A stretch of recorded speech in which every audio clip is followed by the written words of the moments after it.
Ça me confirmait que l'autocensure est intense. Radio-Canada, c'est une officine de propagande. On peut pas se cacher de ça. Quand on parle des grands de la radio, ben tu sais, faut aussi parler du Doc Mayou, tu sais, qui a fait énormément parler. Beaucoup. Est-ce que vous avez travaillé avec lui? Oui, je le croisais, il finissait à 11h, 11h30, je rentrais. Je t'ai écouté tout à l'heure, t'as bien fait. Il m'aimait bien parce qu'il me trouvait audacieux, puis les Québécois, c'est leur lacune collectivement de manquer d'audace pour ne pas avoir peur de choquer.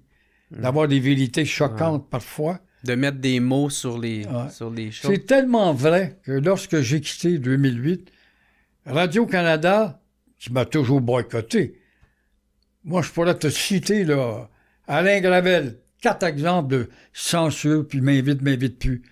Mais c'est eux qui m'invitaient. À un moment donné, Simon Dulivage. Simon, moi je le voyais, salut, bien vite, puis je parlais pas. Simon m'appelle, Gilles, je veux t'inviter à mon émission. Avec plaisir, j'arrive là. Fait qu'il commence à me questionner. On parle de choses et d'autres, puis de la liberté d'expression. On s'attarde là-dessus, à telle des frontières, des barrières. Il dit, en tout cas, Gilles, il dit, pendant la pause publicitaire, ou je sais pas si c'est une pause quelconque, il dit, calisse que je t'écoutais, que je t'enviais. Je enviais tellement ta liberté et toutes les expressions que j'aurais voulu dire à Radio-Canada, où est une radio de fesses serrées. Simon Dulivage, vous a dit ça? Simon Dulivage. À Télé-Québec, pareil, un jeune animateur m'avait invité. C'est cette audace que tu avais. Mais j'ai dit, moi, j'ai toujours pensé que vous me critiquiez, vous vouliez me jeter aux poubelles. Pas du tout. On t'enviait parce que t'avais pas peur d'utiliser la liberté et dans un cadre où tu défiais la direction, mais ça passait, parce qu'il y avait des résultats. Ça te dit quoi, des beaux ça? Souvenirs. Hein? Ça te dit quoi, ça, sur Notaire, ça? Ça dit quoi? Ça vous dit quoi, ça, sur Notaire? Tu sais, qu'on vit, là? Ah oui, après? Ben, tu sais, qu'il y en a qui s'empêchent, tu sais, l'autocensure, c'est encore pire que la censure. Hein? Oui. Ça me confirmait que l'autocensure est intense. Radio-Canada, c'est une officine de propagande. On peut pas se cacher de ça. C'est épouvantable. Mais moi, qu'est-ce qui me fait chier, c'est qu'il y en a des fois qui vont me regarder de haut en disant « Toi, avec ton petit podcast de sous-sol, tout ça. » Moi, d'un, je me considère pas comme un média, tu sais, fait que ça me dérange pas, puis ça me fait rire à la limite, là. Mais que eux, par exemple, s'autoproclament comme étant objectifs, comme étant des sources fiables. Puis ça, par exemple, ça me fait chier. Les grandes sources de l'évolution de la société. Grâce à toi, le faiseux, puis toi...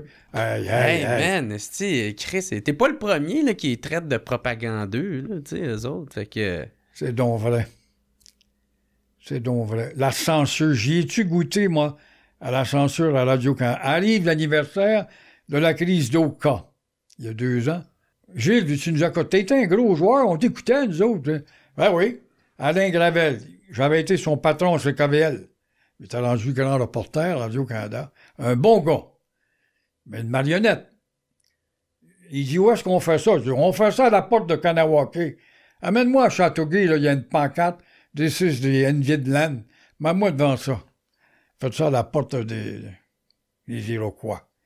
J'ai raconté toutes mes histoires, et à la fin, ça dure 1 heure. En tout cas, il dit merci. Il voulait me faire dire, je l'ai vu tout le long de l'émission, à 1 heure d'entrevue, que j'avais été raciste. Je dis, je suis pas raciste, je suis un fier Québécois. Je déteste les racistes, mais je dénonce l'hypocrisie culturelle de l'autre groupe. Et...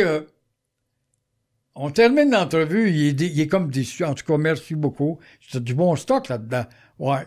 Mais la petite connasse réalisatrice, elle a 32, 33 ans. Elle était derrière comme... En tout cas, moi, je vais prendre le micro. J'ai une question à vous poser. Oui. Elle dit, vas-y. Fait que là, je la regarde de même. Elle gravait le même, je la regarde de même. Elle dit, en tout cas, moi, c'est pas moi, mais c'est mon père, il me l'a dit. Il habite à Ville-la-Salle. Et puis, j'avais été celui qui a encouragé les gens à garrocher des roches sur les voitures des Mohawks. Je dis, mademoiselle, je l'attendais, celle-là, imaginez-vous donc. Elle l'a pas repris, par exemple. J'ai dit, comment ai-je pu lancer des roches et inviter les gens à lancer des roches quand j'étais pas en onde ce jour-là?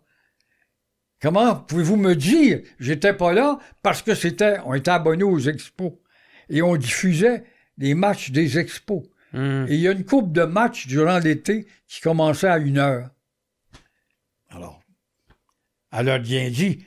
Là, il m'a appelé, il m'a dit, Gilles, on a trop de stock, on passera pas l'émission. Voilà. Ouais. Alain Gravel se sent mal à l'aise. Je suis mal à l'aise. Alain, Gilles, il dit, je veux t'inviter à la radio. Il dit, je fais des portraits à la radio. Ma recherchiste va t'appeler. Bon, comment? Où t'as été élevé? Tu fais-tu blablabla.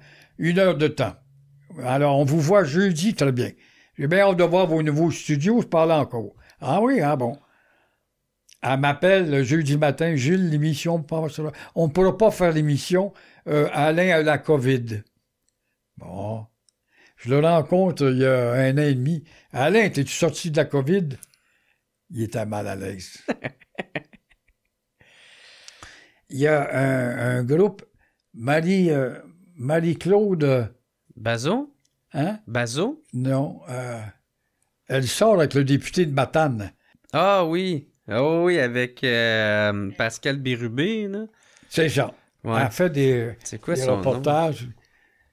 Puis c'est une fille qui m'aimait bien parce qu'une fois, j'ai lu dans la semaine une lettre. Pourquoi j'aime Gilles Proulx? C'est flatteur. Elle m'a dit, Gilles, je veux faire un reportage. Non. Il dit 3 volets de 30 minutes. Hey! C'est beau. J'en ai parlé à TVA et ils sont pas rébarbatifs du tout. Ah! Ça m'encourage, c'est bien. Fait que elle avait lu mes 2 livres de Claude Jasmin sur la radio, puis vous voyez qu'elle se préparait. Elle dit, je suis allé à Radio-Canada avant d'aller à TVA.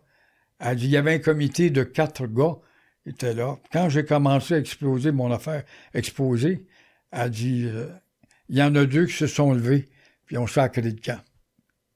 Dès que j'ai prononcé votre nom, ils se sont levés, puis ont sacré le camp.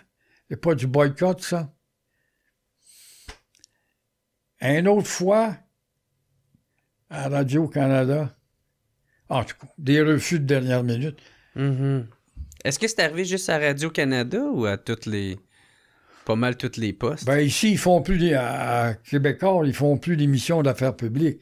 Mais eux, non, les autres, ils m'ont quand même donné une antenne avec les mémoires de Proulx ou la mémoire de Proulx. Mm-hmm. Mais ils n'ont plus d'émissions, comme tu dis, de structure accueillante. Il n'y a plus rien.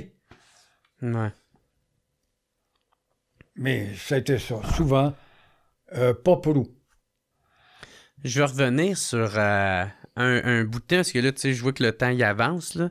Il y a un moment où une dernière controverse que tu as faite, qui a fait bien jaser. What's up tout le monde? Ici Jer Alain pour vous dire un gros merci d'écouter et de suivre le What's Up Podcast. Vous pouvez m'aider en devenant membre Patreon. Il y a plein de sortes de forfaits. Il y en a à 3, il y en a à 4, d'autres à 15, puis d'autres à 25. En plus de m'aider financièrement, vous allez pouvoir voir les épisodes d'avance et pas besoin d'attendre qu'ils sortent en ordre chronologique. Devenez membre au patreon.com/whatsuppodcast. Sinon, gros merci tout le monde de me suivre, c'est super apprécié. Passez une excellente journée.